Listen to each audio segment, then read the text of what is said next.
waxaa maanta deegaanka hodan gowdheere ee ka tirsan degmada Garbadada lagu caleema saaray jiif caaqil Cabdi Cali Ibraahim Nuur oo ka mid noqon doona maanta laga bilaabo coqaasha gobolada galbeedka Somaliland. xafladda caleema saarka jiif caaqil Cabdi Cali Ibraahim Nuur ayaa waxa ka soo qayb galay guud ahaanba bulshooyinka kala duwan ee ku dhaqan deegaanka oo ka kooban coqaal waxgarad ugaasyo dhalinyaro iyo haween.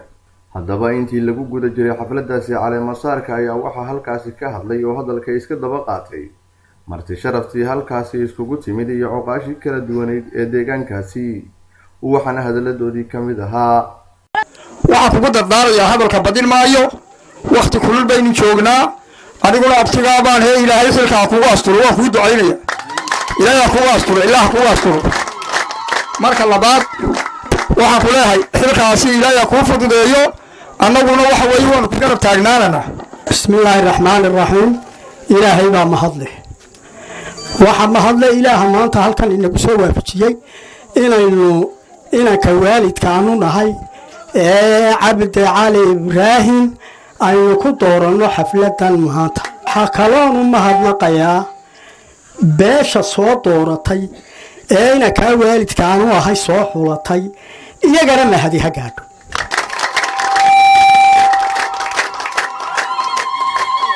waxa kaloon dib ugu noqonayaa in yaro dardaaran baan inanka waalidka waxay odhananaa waxa weeyaan baahi weeyaan waxa lagu soo doortay cuudiya calaf kale ma gaarsiin kartid abtiyo codkaagu ha wada gaadha cidaad xukumayso iyo Somaliland wixii taarka xilku culus yahay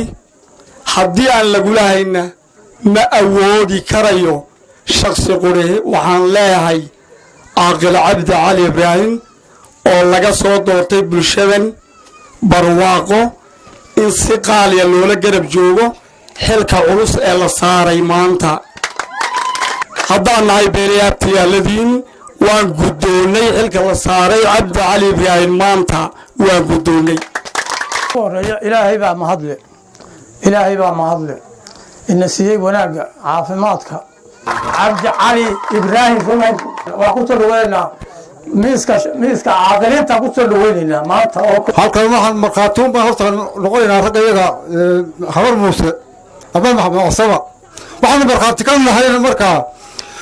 xulashada caaqil Cabdi Cali Ibraahim oo ay soo magacaabeen beesha Aadan Cali Cismaan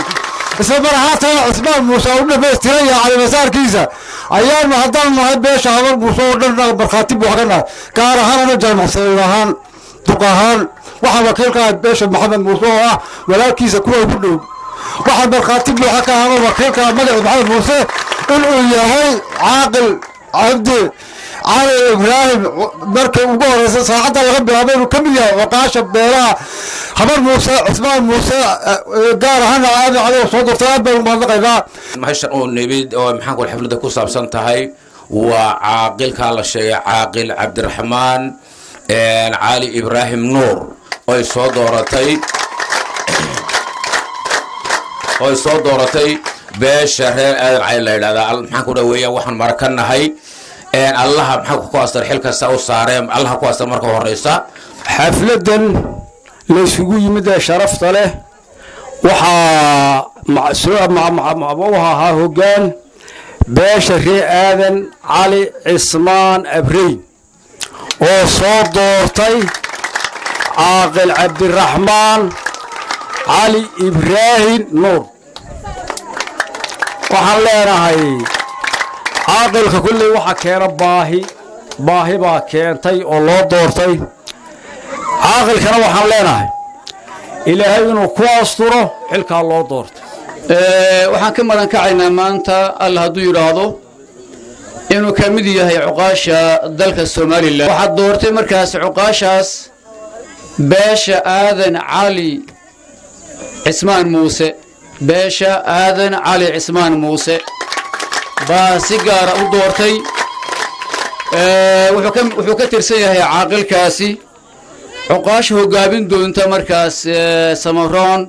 bulshada area degan wadaan hogaabin doonta igoo kamida duqaytida beelaha Cismaan Muuse gaar ahaan cali cismaan layna yaqaano mujaahid cumar cismaan warsame waxaan leeyahay walaalayaal waad salaaman tihiin mar labaad marka saddexaad cabdiraxmaan cali ibraahim nuur alla xilka ha u asturo kuwii soo doortay baan nahay kuwii soo doortaan nahay ugaaska guud ee bulshooyinka ku nool xeebaha Soomaaliland ugaas Khaliif Cabdillaahi aw cilmi migil oo isna madashaasi goobjoog ka ahaa oo lagu soo dhaweeyay isla markaasina ka hadlay ayaa waxa uu yiri maanta waxaan dooranaynaa caaqil sheekh cabdiraxmaan cali ibraahim kullay sida odayaasha horeba sheegeen annagu markhaati baan nahay doorasho kullay waxa keena waa baahi baa keentay in la doorto caaqil marka hore waan u ducaynaynaa waxaan leenahay sheekh cabdiraxmaan oo xilkaa lagu dhiibay ilaahay ha kugu asturo kii reerka mideeya ilaahay ha kaa dhigo kii ururiya allah ha kaa dhigo kii la doortay in dib lagu noqon ilaahay ha kaa dhigo ugu dambeyn jiif caaqil cabdi cali ibraahim nuur oo isagu ahaa duqa madashaasi loo soo agaasimay ee lagu caleema saaray oo hadalka soo xidhay isla markaasina u mahad celiyay bulshooyintii ka soo qayb gashay caleema saarkiisa ayaa waxa kalmadihiisii kamid ahaa واحد نبتليدا iyo dhaqanka walaalnimada iyo islaamnimada intaba wasiyadkeenu doonaa biilaa insha Allah oo nakara galo marka laga bacdu guriga halka taagan waxaan laaba ma garanayo waxaan laaba ma garanayo insha Allah waan ducaynayaa oo ilaahay inuu naga soo qabto dhibaatada aadada inta aan baan ku soo koobayaa jaga mudan dadku dhamaantood walaalaha meesha asalaamna waxaan siinaya dawladda caalamka noo haysa Somaliland dhammaan waxaan u ambaleynayaa nabadgelyada noo hayaan ilaahay u taageero suldaanka haddii laga helo عثمان هدي له ولا له عثمان دعاء إن شاء الله عثمان دعاء دليل وإنتنا وها هدي له ولا يبقي سنة لأنه وحنا هاي هدي له ولا تذكروا كامي معنا إن شاء الله وأنا قلب كيسنا وأنا وجلسنا هدي له إلهه isku soo wada duuba madashan lagu caleema saaray jiif caaqil cabdi cali ibraahim nuur ayaa waxa ay ahayd mid si heer sare ah loo soo agaasimay oo ay ka soo qayb galeen guud ahaanba bulshooyinka kala duwan ee ku dhaqan Somaliland waa Mustafa Xuseen Cabdi Mustafa Garbo muuqbayaha caalamiga ee badda Cas 24 TV deegaanka Hodan Gobdheer ee ka tirsan degmada Garbadadar